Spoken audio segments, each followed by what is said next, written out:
అందరికీ నమస్కారం అండి. ఈరోజు శ్రీమతి భమిడి కమలాదేవి గారు రాసిన 'పాలంగి కథలు' పుస్తకం నుంచి 'అత్తారిల్లు మొదటి రోజు' కథానికలు 4వ భాగం, ఆఖరి భాగం చదువుతున్నానండి. మొదటి 3 భాగాలు మిస్ అయిన వారు కింద డిస్క్రిప్షన్ బాక్స్‌లో లింక్స్ ఇస్తాను, గమనించగలరు. ఇక కథలోకి వెళితే, చీపురుచ్చుకుని తుడుస్తున్న నన్ను ఎదురింటి శేషమ్మ గారు తదేకంగా చూస్తూ, ఎక్కడో పట్నం నుంచి వచ్చావా తల్లి, మా భమిడివారి ఇల్లూడ్చడానికి? అప్పటిదాకా కలం పట్టుకున్నా, పెళ్ళయ్యాక చీపురు తప్పదు కదా ఆడదానికి. ఆవిడ ఆత్మీయంగానే అన్నా, ఎవరైనా వింటే ఏమంటారోనని భయం వేసింది. గబగబా వెళ్ళిపోయాను లోపలికి. పొయ్యి మీద ఎసరు పడేశావేమిటే అంటూ వచ్చారు అత్తగారు. ఉదయం సోదెమ్మత్తయ్య వండితే రాత్రిపూట వీళ్ళు వండుతారన్నమాట. మాణిక్యాంబ పెరట్లో దూరంగా నిలబడి, అమ్మా బయటున్నానే, దీపాలు తుడవాలంది. కటకటాల్లో అప్పటికే లాంతర్లు, బుడ్డి దీపాలు తెచ్చిపెట్టింది ఉంచింది. వాటిని ఎలా తుడవాలో సరిగ్గా అవగాహన లేదు. ఎప్పుడైనా అమలాపురం వెళ్ళినప్పుడు అక్కడ ఈ దీపాలే అయినా అమ్మే చూసుకునేది. అందుకే భయం భయంగా చూశాను. అయినా ప్రయత్నిద్దాంలే అని లాంతరు పైకి తీయబోయాను. కానీ చిమ్నీ వెనక్కి పడిపోయి ముక్కలైపోయింది. కళ్ళల్లో నీళ్లు తిరిగాయి నా అసమర్థతకి. ఏమన్నా పడటానికి సిద్ధపడి ఉన్నాను. చేతులు వణికాయి. రానే వచ్చారు అత్తగారు. లేచి మెల్లిగా గాజు పెంకులు ఎత్తుతున్నాను.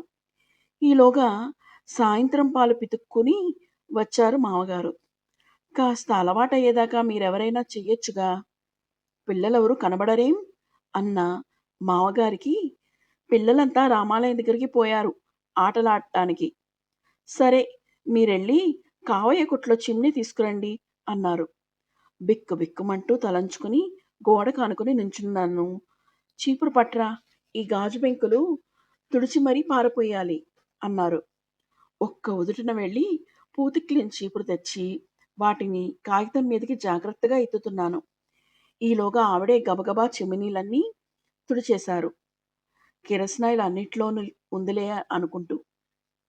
మీకు పట్నంలో టిక్కు టిక్కు కరెంటు దీపాలేగా, మనుగుడుపులకు వచ్చినప్పుడు చూశాను.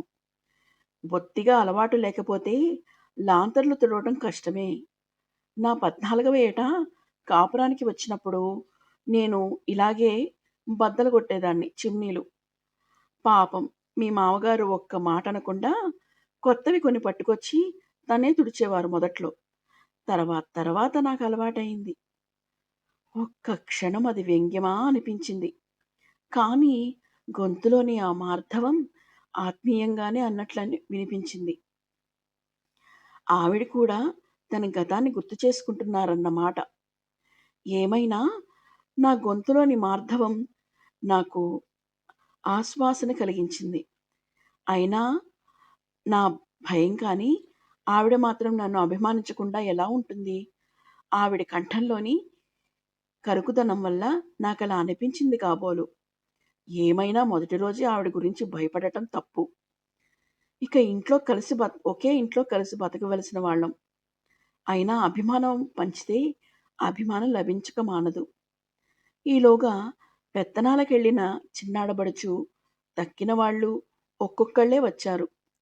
నువ్వెళ్ళి సాయంత్రం కోసిన పూలు అక్కడున్నాయి, కట్టగలవా మాల అన్నారు. ఆ అంటూ వెళ్ళి మల్లెలు మాల అల్లడం మొదలుపెట్టాను. దీపాలు వెలిగించి గదుల్లోనూ సావిళ్ళలోనూ పెట్టారు.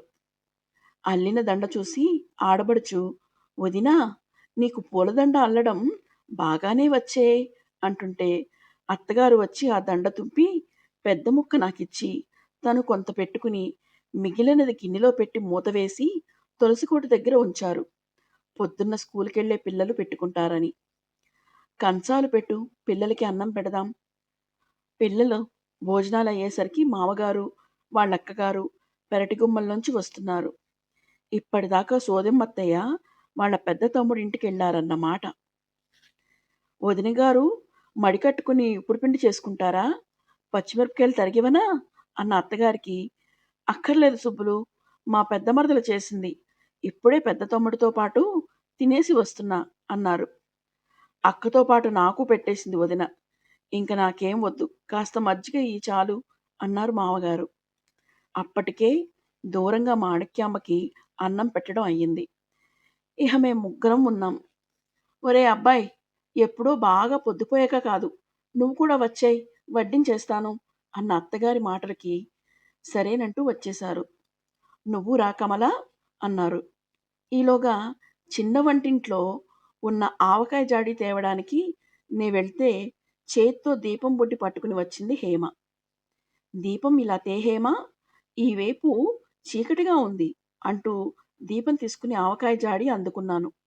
ఇంతలోనే హేమ తేలు కుట్టేసింది బాబోయ్ అంటూ గట్టిగా ఏడుస్తూ కాలు పట్టుకుని నా మీద ఆనింది. వెంటనే చేతిలోని దీపం అటు తిప్పేసరికి తేలు సరసరా పాకి గోడ దగ్గరికి వెళ్ళి ఆగిపోయింది. ఈలోగా చెక్కపేడు పట్టుకొచ్చిన శ్రీవారు ఏది తేలు అన్నారు. దీపం వెలుగులో గోడవార నక్కి ఉన్న తేలును చంపేశారు. అంతలో మామగారు తన తువ్వాలు గట్టిగా కాలిపిక్కకి ముడేసి తేలు మంత్రం చదవడం మొదలెట్టారు. కానీ పిల్ల గోలెత్తేస్తుంది. తక్కిన పిల్లల చుట్టూ ముగి చూస్తుంటే వాళ్ళందరినీ తీసుకెళ్లి గదుల్లో పక్కలేసి పడుకోబెట్టు అన్న అత్తగారి మాటలతో వాళ్ళందరినీ పందిరి మంచం కింద ఒకదాని కింద ఒకటిగా ఉన్న మంచాలు లాగి బొంతలు పరుస్తుంటే ఎవరి మంచాలపై వాళ్ళు చేరారు పిల్లలు. అప్పటిదాకా ఏడుస్తున్న హేమ కూడా మెల్లిగా నిద్రలోకి జారుకుంది. అత్తగారు నేను కూడా వెళ్ళి భోంచేసి కంచాలు వంటిల్లు కడుక్కుని బయటపడ్డాం. టైం 7:30 కొట్టింది. మద్రాసులో ఈ పాటికి మొదలవుతాయి భోజనాలు. మెల్లిగా నేను మా గదిలోకి చేరి దీపం తగ్గించా. మెల్లిగా నిద్రలోకి జారుకున్న నాకు దూరంగా ఏవో కూతల్లాగా ఏవేవో వినబడుతుంటే మెలకువ వచ్చింది. భయం వేసింది. లేచి దీపం పెద్దది చేసి, ఏవండి, ఏమిటా కూతలు అంటుంటే, అవా నక్కల ఊళ్ళలు. పొలాలవతల శ్మశానం ఉందిలే. రాత్రుళ్ళు నక్కలు వచ్చి అలా అరుస్తాయి. మరేం భయం లేదు, ఇలా రా అంటుంటే గట్టిగా కళ్ళు మూసుకుని భయంతో పక్కలో ముడుచుకుపోయా.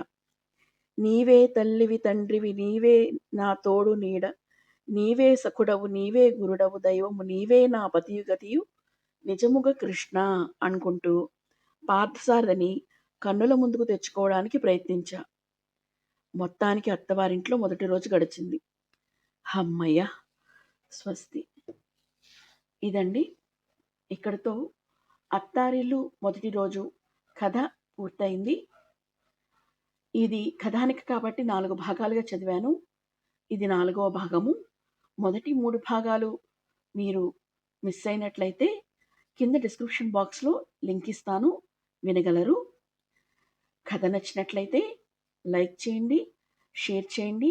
మరిన్ని కథల కోసం నా ఛానల్ను సబ్స్క్రైబ్ చేసుకోండి. మీ విలువైన సలహాలు సూచనలు ఏమైనా ఉంటే కామెంట్ బాక్స్లో తెలియజేయగలరు. Thank you. ధన్యవాదాలు.